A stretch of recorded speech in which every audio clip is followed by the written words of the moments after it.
it is important to not sulk. Now you could call me a monk who did not sell her Ferrari. Even when you go in an airplane, when they're giving that, emergency talk, they say when there will be an oxygen mask, you put on yourself first and on your child later. Just say, I get to do this, Yeah. right? I get to go to work. I get to see my I friends. love it. How many much zeros? is it changing your life? Yeah, no. So how many zeros can you add? If you're a millionaire or a billionaire, you should not judge a book by its cover. But the reality is that people do judge a book by its cover.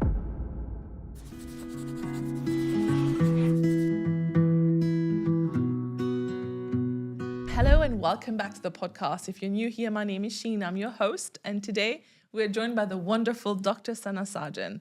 Sana is a doctor, philanthropist, entrepreneur, artist, and she's the director at the Danube Group. And she's here today to share with us everything that she has learned through her wonderful journey. Hello, Sana. Welcome. Thank you so much for having me here, Sheen. Thank you. How are you doing? I'm so excited to be here because, it's just every day you don't meet somebody like you. You've got literally the sheen in you. You got that shine and sparkle. So I'm really happy to exchange this energy. That's so sweet. Honestly, when I was doing my homework for this podcast and I was watching all of your reels, I was like, your energy is contagious. It's very rare to come across people who are bubbly and happy all the time. And I'm really happy that you're actually like this in person as well. So very excited for this conversation. So tell us a little bit about your journey. Oh, well, where do we start? It started with medicine, right? Should we go there? So why did I want to be a doctor? Yes.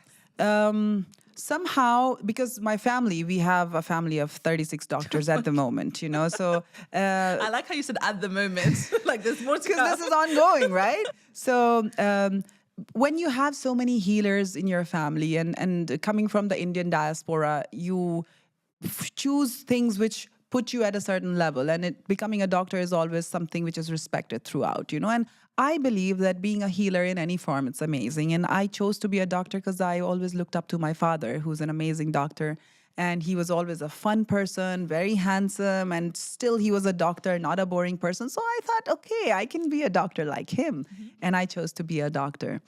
That's why I chose the profession. Mm-hmm. But then, while I was becoming a doctor, I also experienced that there is so much need in the society of, expensive treatments which can be somehow delivered to the patients in some other way possible, to make it available to them. So that pain was always there. Mm-hmm. I mean, it could be going back to my upbringing and also being a sensitive person. I always saw that pain in the society.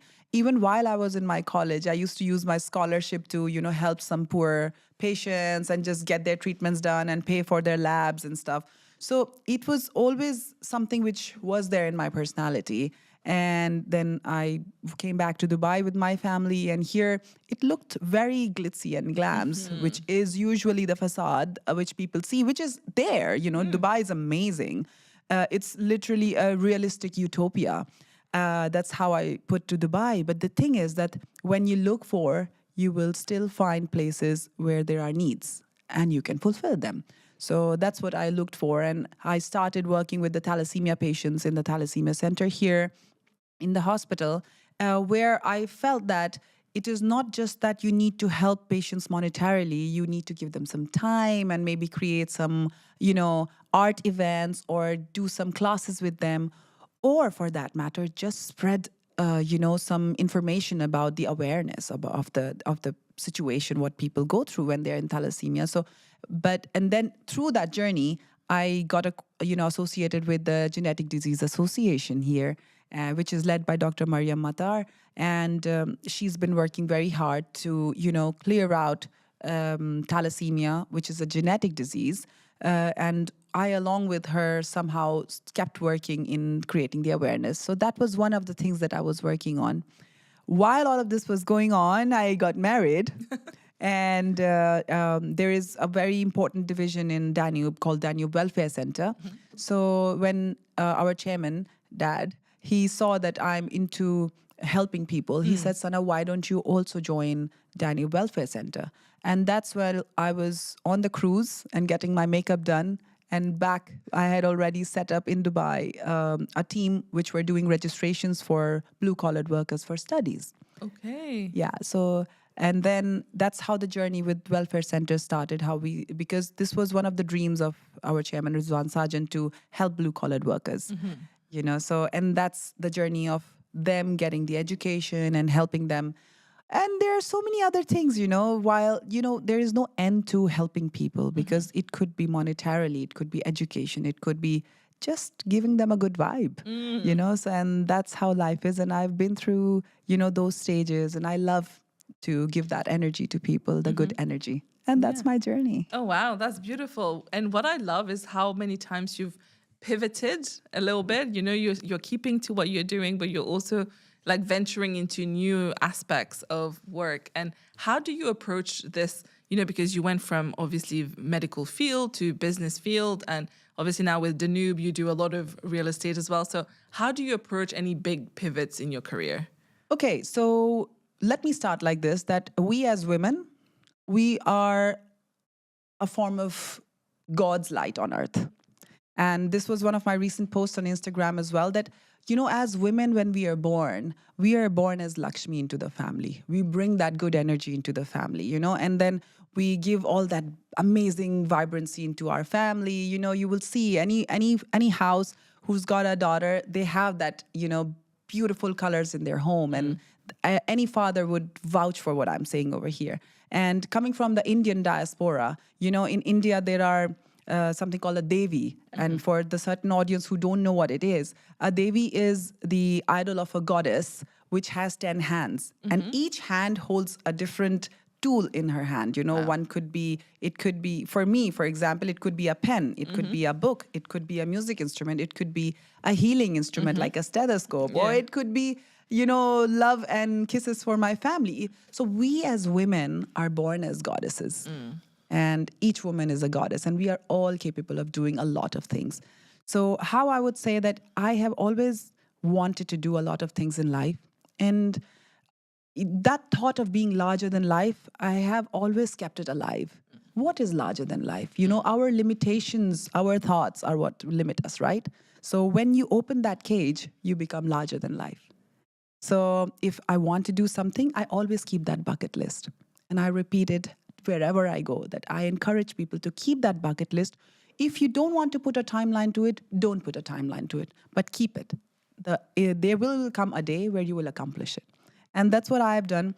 After finishing my med school, I also did an MBA in healthcare services, where we also studied business. So that's why the healthcare division in Danube was started. And, American Aesthetics is that, where I'm managing right now, which is, under the umbrella of plastic surgery, everything comes as, aesthetic transformation over there. I call it also as a happiness center, because, you come in and get yourself fixed and you feel good, you look good, So that's what I have been. Why should we put a limitation of our career brand onto our expertise or to anything that we choose to in life? I say we are limitless. I agree. But I love that. So you see, the way you talk about this, it makes me feel so empowered. But it's just how I get it, right? It's realistically, we all know what we want to do. And at some point and I don't remember who said it. I think it's Mark Twain, right? Who said it. There are two most important days of your life. The first one is when you're born. And the second one is when you figure out why you were born. And clearly you figured out what your mission is on this planet, right? But then now walk us through what a day-to-day with Sana looks like. I'm sure no 2 days are the same, right? But what does a traditional day looks like? So I want to add to something that you said about Mark Twain. There is also something that I came across, and it has repeatedly been coming across in front of me, that we all live two lives. One is the life that was given to us. The second life, that when we realize that that is the only life that we have, and we live it to the fullest. Wow. So yeah, you gotta keep your ambitions, and that's what drives me. My brother was asking me the other day that, Sana, why do you need to do so many things? What is it that comes in your heart when you wake up in the morning? So I will tell you. So when I sleep in the night, I look at my calendar the next day. This helps me design my day for the next day, because I cannot just wake up and not have anything to do. This doesn't mean that I have a lot of clutter in my head. No. Organization is definitely something that helps you optimize your time and resources. So for me, time management is definitely something which I would put as my first and foremost, strength. And that also helps in not only multitasking, but also getting the best out of your people. And that's where I come to my second strength, which is my team and my people, right? So when you have the right team, which doesn't just dawn upon, you have to create that team. It takes time to have that team with you where you have a sync, where you have similar thoughts, and also you empower them. So be it from my home, if it is my staff or my nannies, or my driver or my house manager, it is very important to have that sync of thoughts, communication, and understanding between the team, and also to share a good energy. Yeah. So you give some, you get some, So that's one thing from the home. And coming to work, again, it's the same story that the team needs to feel that ownership, So, and how does that come? It comes from top to bottom and then from bottom to up. So that's what it goes when time management and team is important for me. And that's what helps me. So if I slept yesterday, I saw my calendar for today, what I need to do. And then I wake up early morning. I go to my sons because they sleep in the other room, the boys. I wake them up. They go to their shower to get ready for the school. Then I go to my daughter. I wake her up, get her to get into the shower, and then come back. Meanwhile, I'm coming back, Adil is up. Yeah, so all of them are up, and I see that daddy's already in the swimming pool. Mom's almost going to wake up. So all our family lives together, right? So, and then we all have breakfast together and everyone runs away to their work, So Adil has to go to early morning gym and then he has his own hectic day. We say hello, hi, goodbye, and then happy good day. And then I rush to my gym. Then from gym, I run to my work. And then by the time it's 5:30 is when my clock in my head starts ticking that, okay, now is the time when my children need me because I need to put them to bed early too. So I rush home and then, spend some quality time with them, swimming or playing or just, enjoying. And by the time it's 8 o'clock, they're tucked in bed. Oh, wow. And that's the time when we party. Yes. If there are any occasions, usually the formal events and just friend visits, etc., that's also post 8. Yes. So, it's just like managing the time and people, and you get 7 days a week and 24 hours a day. So how the best you can get out of it, that's how it is. Wow, I love that. And I think you were telling me this earlier as well, that as a woman, you wear many hats, but when you're wearing one hat, you're fully focused in that hat, right? And I think I love how your days basically split in you being kind of like the daughter-in-law and then the woman at work and then the mom and then you're being the fun Sana in the evening. Yeah, and then you gotta, I believe that it is important to not sulk. Of course. A lot of times I come across people who are like, oh my God, another party. Yeah. No, it's a blessing to have a party. You're blessed to have friends who are wanting you to join them and have fun with you, Or for that matter, oh my God, I have to go to work again. No, it's a blessing to be busy. We're so blessed that we have work, we have people to meet, we have positive energy, everything is flowing in the right direction. So it's very important to get the right energy out of your schedule, and that also cascades down into all your teammates as well. So I yeah, agree. and we wear different hats. I think a lot of times I laugh at Adil that which one are you going to meet today? Which Sana is coming Which today? Sana is meeting you today? So you wear different hats, and when you are living in the moment, life is also about that balance. So I have to also struggle sometimes in the sense that I am living in the moment, but at the same time, my next schedule is also there. So we are capable of doing a lot of things, and that's where we shuffle between the hats. And I forget which person I am after this because I have to switch my roles. Yes. So if I'm painting, I'm an artist and I'm in that zone. It's a trance. And that's how I will be able to deliver fully in that role, So yeah, and then you switch, the painting's done. Okay, now the next step. What are you going to do? Okay, food time, you're hungry. The more I say that if you're eating well, you're drinking your water well, you're taking the right nutritions, and if you're working out, that also takes away 80% of your issues in life. Yes. So I propagate, I say it out loud, and I repeat it that it is very important for everybody, and especially for women, to take care of themselves because you are the backbone of the family. Exactly. I agree. And I love what you talked about, the mindset being so important into everything, because that's how you start your day, and it impacts the rest of your day, however you approach everything. And I heard this somewhere where it says, instead of saying, oh my God, I have to go to work, I have to do this, just say, I get to do this, right? Yeah. I get to go to work. I get to see my I friends. love it. Yeah, and it's a change of Or I love just it. reframing of how Yes. you approach everything, instead of seeing it as I'm forced to do this. It's more that, oh, it's a new opportunity for me. Exactly. Like gym. Some people, they, including a lot of my family members, they're like, oh, this is such a punishment. Yes. No, why? You're blessed. You're able to take some time out and come to the gym, and you have a trainer and you're able to work out. You're able-bodied to do this. It's amazing. You should be thankful to God. And once you change that perspective, when you start loving going to the gym, that's when a lot of things easier. change. Because it's a Yeah. chain of thoughts, right? It's not just easier, you yield better. Because everything is in the mind, and we are very capable of taking control of mind, and the sooner you do that, the better it is, because that's when you can really become larger than life. Hey, I love that. Now, I want to go back to what you were talking about, how your team is one of your strengths, right? And I think this is one thing, especially as a woman leader, it becomes very important how you portray yourself as a leader, because there is this very fine balance between being too empathetic as a woman to your team, and also coming across as being too harsh because you don't want to come across as a woman. So how do you strike this balance? So this is a fun thing. I am also learning from the sharks I live with, which is Rizwan Sajan and Adil Sajan, and they are amazing leaders. They have a lot of things which are similar in them, and they have a lot of things which, as leaders, they are very different leaders as well at the same time. So some things overlap, and some things they bring very unique. So, and for me, I bring my own, of course, essence as a person who is, as a team leader. But also I learn from them, because they're definitely amazing, and they've proven, or over time with their track records. So it's a little bit of a tug of war. You do a stick and carrot. Different leaders, different styles.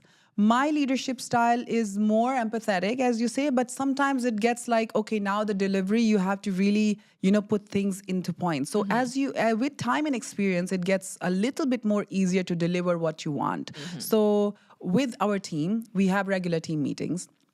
In that, it is important to know what are the challenges. First, we say that these are our targets, okay? Yes. And we put realistic targets, which are time bound. Of course, in sales, you got to put time bound targets. And then you discuss with the team, do you think it's achievable? You discuss with them, and then say, what is it that you need as a tool to achieve those? Okay. While you take up the tools, ask them what will be the challenges you might face. And then we find out solutions, Together. sometimes on the spot or sometimes on the go. Because some things can be a strategy, but to achieve that point A to point B, you need certain tactics, and tactics can change, So a lot of times we keep certain strategies, the main thing, but of course, some things, if you need to modulate, we change. And if somebody is slacking, you need to see if it is a personal problem or if it is a consistent issue and they're not delivering out of being lazy. And sometimes what happens, a chain is as strong as the weakest link. Of course. Okay, so you need to really constantly diagnose what is the issue happening. And if it is going to be a chronic issue, then you really need to strike it, And you can give a few chances. Normally, my number is 3 for the chances. Good. And you give a few chances, you help the person to work it out. But if it doesn't work, then it doesn't work, okay? So you have to keep shuffling between, I don't like to do the hire and fire, so I give a lot of chances. But the recent practice in business, they keep saying that the sooner you fire, the better it is. Yeah. So a lot of business practices and leaders are doing that as well, because there is no time to lose. For me, I am a little bit more warm, and I happen to give more chances to people because I am always, considerate about what's going on behind this issue, So that's what my approach is. And after all of this, besides the sales, it is very important, in all of Danube and including my verticals as well, that we make sure that customer service is a full package. Because one customer, a happy customer, will bring in 2 or 3 more happy customers, or probably even if it doesn't, at least he will come back, While a sad or a unhappy customer can damage that same image, and a course. brand is built with a lot of work over a period of time, if your number of negative comments out of 1,000, the percentage is smaller, let's say 15, you need to address those, but at least that number should not go higher than a Yeah. certain percentage. So you need to address the issues regularly. It is very important to be there hands-on. At the same time, it's just a really good mix of things that you have to be, actively doing. So, yeah. Wow, I love that. Thank you for taking us on that little tour of your leadership and how you work with the team. And now, of course, you're a mom as well. Do you think that plays a role in how you approach business and approach your team now? For sure. One of the things that I say that the men and a lot of women who've not yet come to that stage, it's important for me to share it with them that becoming a mother really opens up your heart to understanding people more. And especially now that I have more than one child, it's a community that I have in the house, and each one of them is different. They have their own personalities, they have their own choices, and they have their own ways and approach to different things. So I knew it theoretically. I was trying to practice it in my life earlier as well. But now that it is there in my house, it just comes more naturally to me to understand people more and, what kind of approach should be cut out to get the best out of this person. Because in a team is as good as its captain, right? So if the captain is able to nurture the talent in the team and get the best out of that person, you all perform well. So yes, it has definitely helped me. Yeah. And it also helps me understand the women who are having a family who are a part of my team. Yes. So we give them a little bit of leverage on that and we understand them better and we help them more. So even though we always have those rules to help women who are pregnant or who are nursing or who have kids. But becoming a mother, it always helps. Yeah. I mean, it has helped me definitely. Amazing. So now I want to switch gear a little bit because you are a little bit unique as a guest here. And I think most people who are watching or listening will think of you as someone who has made it, who is doing well in life. So if we were to look at life through your lenses as someone who's on the other side, what is your relationship with money? Okay. So as a person, I'm very Sufi. Okay. And let me explain what a Sufi is. I would be a hermit otherwise if I was not here. And there was a time when I really chose to almost at the verge of shaving my head and becoming a monk. Oh, wow. So now you could call me a monk who did not sell her Ferrari. I love that. So yeah, and it's funny that just yesterday I was having this conversation with my husband that he asked me that, Sana, would you become a priest or a monk? And I'm like, Adil, when I met you, I was almost at the verge of shaving my head and going to the Himalayas, so right there. But it is a bigger challenge to stay in this world and strike a balance in these worldly opportunities and excel over here while creating that peace in your heart. And that is a bigger achievement. And I would say that you can't achieve excellence in anything because the end goal is God and excellence is only God. But yes, for sure, I am always actively working on that peace, which is most important. And take on money. In today's day and age, people salute money. They respect money. They would put a red carpet for money. And we've seen it. It happens that there is a fun story about one saint in olden days in Persia that when he was really respected by the king at that time, and the king sent some robes and said that I would like to invite you and I would like to host a big feast in your honor. Okay? And he said he sent his acceptance and he said he will be there. Then he was a big saint, right? So he was just in his tattered clothes and he went, and when he was at the doors of the big palace, the people at the soldiers there, they asked him to stop. And he said, this is a big feast for a very big guest of the king. What are you doing here? He said, this is for me. The soldier laughed at him. Right. And then the saint went back and he wore his golden robes. And then he came and he was really welcomed.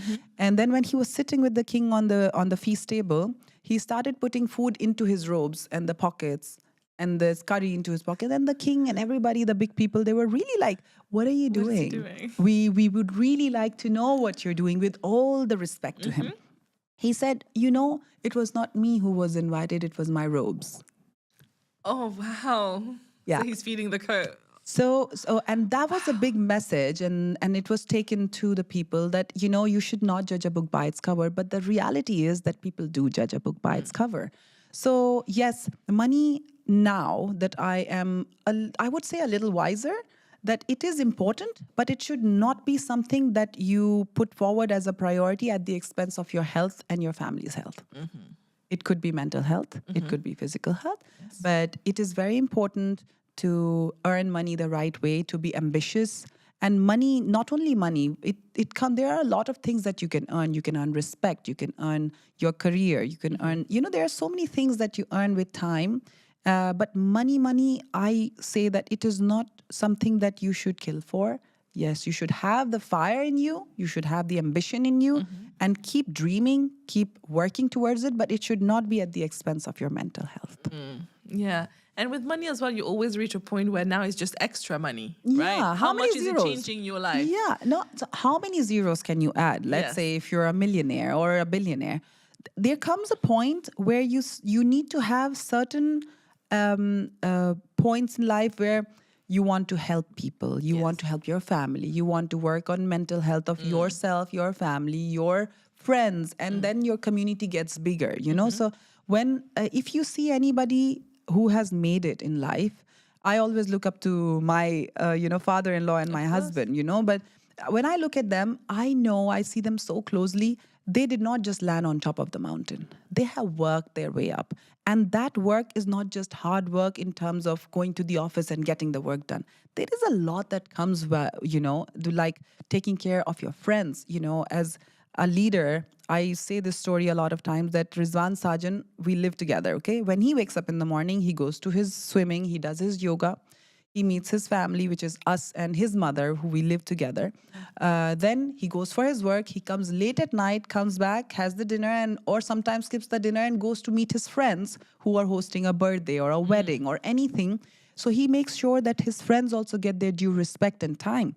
And then he comes back late in the night and then wakes up early in the morning, and then the grind is there. So it's like the sun. So the sun is constantly working. If we can't see also, that sun is working. Right. So as an individual as well, I always say that even if you're sleeping for something good the next day. You're sleeping to revive yourself, So if you put that energy in you, that you want to be productive in your sleep, you want your body to recover, you want your energy to recover, the next day you will be better and you will perform better. And that's the example of Rizwan Sajan, that and I'm following those footsteps as well. And I have that energy too, that if I'm sleeping, I know that I want to rest now so that my cells recover, my energy recovers. And tomorrow is a productive day again. And I want to be the best of myself, So, and that's these energies together, creating your team, caring for your family, your friends, all together, this all counts as your riches. So, yeah. Wow. That's incredible. You mentioned your family quite a lot, which I love, by the way. But what would you say is the main learning for you? Let's say, obviously, personally, I'm sure there are many, many, many. But professionally, when you joined this big family business, what was the main learning for you? Main learning, there are two things really, really important for life, you wouldn't call it success or what? I'd say your relationships and your communication. In the family that I live in the leadership that I see and what I follow, not only in my family, but as, leaders of Dubai, it is so important to have the right way of communication and the right time of communication as well. It is important to act in the right time. If it is urgent, you do it now. There, if you want to make a phone call, or if you want to reply to a WhatsApp or an email, you need to give the right time. If it is emergency, you need to call, So to communicate, it is the strength of a person, and to communicate the right way to the right person in the right time. And of course, this is also related to relationships and maintaining your relationships, that every relationship, you need to give its respect and time to it. Yeah, wow. It could be a relationship with your client. It could be with your family. It could be with your friends. It could be with, your team, anybody, and at any level of the hierarchy. Relationship and communication. That's the key. I love that. Well, now that we're talking about relationship, this just popped up into my mind. We're going to talk about relationship with yourself now for a minute. If I were to ask you on a happiness scale from 0 to 10, where's Sana today? Oh, I'm always 10 and above. Ooh, love that. How? No, Tell but us. I have to say this. There are days. Yes. It could be related to my hormones or it could be related to certain challenges in life. I try to be 10 and above, but it should not go to toxic positivity. Of course not. You know, and a lot of times when we post, oh, this and that on positive stuff on Instagram, people don't see that there are challenges that we meet Yes. as well. And every day we find something or the other as a small or big challenge, you know. It could be just an order waiting to be received. Yes. And you get impatient. Yes. You know, so self-focus is, as a girl, I say it is really, really important because instinctively we are givers. And we find more happiness in giving. And one of my TED Talks, I also said that charity and loving someone, these are the two most selfish things that we do. Ooh, let's talk about that. Yeah, we will come to that. But happiness and self-focus is so important because as women, we are the backbones of our family, you know? And if we don't take care of ourselves, who will take care of the others? Even when you go in an airplane, when they're giving that, you know, emergency talk, they say when there will be an oxygen mask, you put on yourself first and on Help your others. child later. Yes. Even in the video, they show that the child also should come later because if you don't have the oxygen, you will not be able to help the other one also. So there are two people being damaged there. So if, as a woman of the house, as the girl, you know, you need to really, really take care of yourself. And taking care is, I start with food. Food, water, and sleep. I'm not saying you need to sleep 10 hours a day. I'm not even saying if you are not able to sleep 8 hours a day, do 6 hours, but sleep at the right time, at the same time every day so that your circadian rhythm comes into place and wake up at the same time. That's what is going to set your hormones in place because we are evolved beings, you know, and it's not even a joke when we are a 2.0 version. Yeah. Yeah. And we are not taking care of ourselves. We are such blessed beings. We need to take care of ourselves. And once this is in place, you need to then start working on, let's say, yoga or Pilates or gym.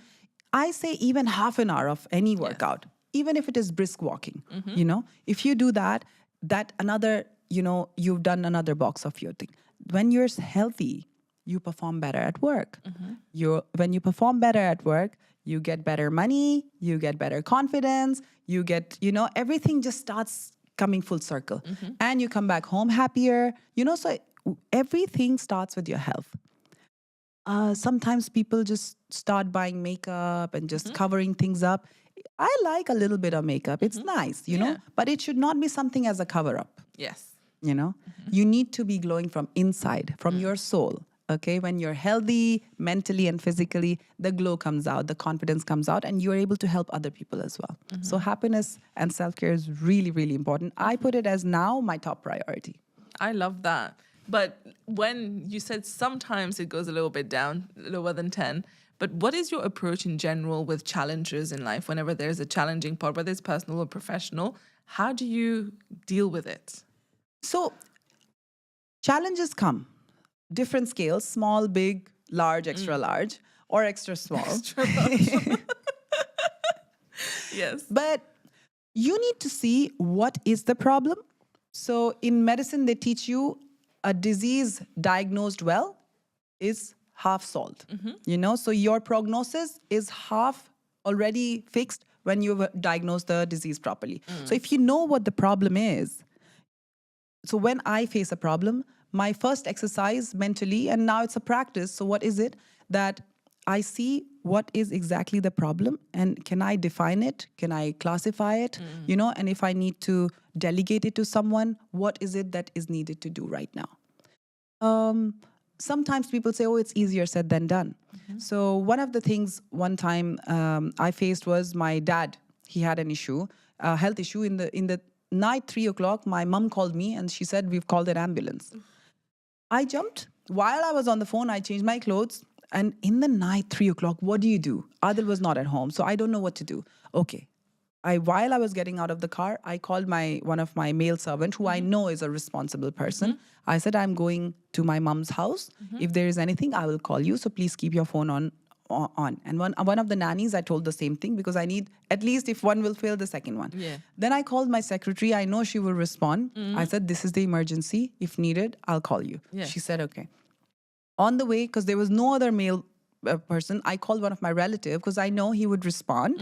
You know, you need to have your head on your shoulder, Yeah, even you in need to be able emergencies. to think, right? Because I'm speeding, I need to keep my cameras also, and I should not be jumping a radar and, you know, stuff like that. In time, I was there. The ambulance had reached. I had reached. Luckily, nothing was such a big damage, but he was taken to the hospital and everything. But I was really proud of myself that I had my head on shoulders and I was not bawling on the way or something You like were that. cool, yeah. So that was the thing that proved to myself that my head will be on my shoulders in any emergency. So it is so important in any kind of issue that you face that you need to know what is the problem and what are the steps you need to do in that moment to solve it. And then you see later on what you can do. And furthermore, you know, so that, okay, my dad needs to take care of himself and the diet and gym and this and that, what all. But you need to know in that moment what you need to do and what are the following steps. I try to do that. I like that. So just like keeping your emotions under control while you're dealing with the problem. Yes. And I think that's the challenge that most people struggle with, including me, right? Whenever something goes wrong, the emotions start to come out. It's a practice. Yeah. Everything in our body is a muscle, including our emotions. Yes. And as much as, like, just like gym, you cannot go and lift 25 kgs of a dumbbell on the first day. At least not most of the people, right? So you build up your strength, you build up your activity, and your body starts getting acquainted to it and start practicing, and your muscles start getting that memory, and you strengthen yourself. The same way, your mind, you need to practice things in every smaller things. You know, it's like if you're in a traffic jam and somebody's cutting you, you should not be, you know, swearing at that person. It's okay. He's not gonna really fly away. It's okay. Maybe he's facing some issues personally. Exactly. Let him take over. How much are you gonna, you know, How much go delay across? are you getting? Yeah. Having said that, it is so important to draw a fine line that you are understanding, but you should not be treated as a doormat. Yes. Yeah. So when there are a lot of times that people start treating you as a doormat, taking you as for it granted. Because when we say these things that, oh, you should understand the other, women take it to another extreme. Yes. Coming back and striking a balance, no, you don't need to go into any extreme. Just stay in moderation. You need to respect other people while other people also respect you. Of course. Yeah, so it's all about practice. Okay, so there are two things that I want to talk to you about, but before I forget, you mentioned that your TED Talk addressed charity being one of the selfish things. Please tell us more about that. Oh, I love this. Okay, when you give, let's say, 10 dirhams to somebody, that, okay, you go have tea. Yes. That person will smile at you. But honestly, search in your heart that when you're giving charity to somebody, okay, be it 10 dirhams, be it 20 dirhams or 20,000 dirhams, you are giving it because you feel nice Of course. at the end of the day. Yeah. Okay, so I feel that I'm doing a very selfish deed, but it is for good. And I encourage people to be selfish in that way. Because you are creating a happiness quotient there. You are making the other person happy, you're making yourself happy, and this is how you're going to multiply the happiness and you raise the happiness quotient in your family, in your surroundings, in your community, in your city.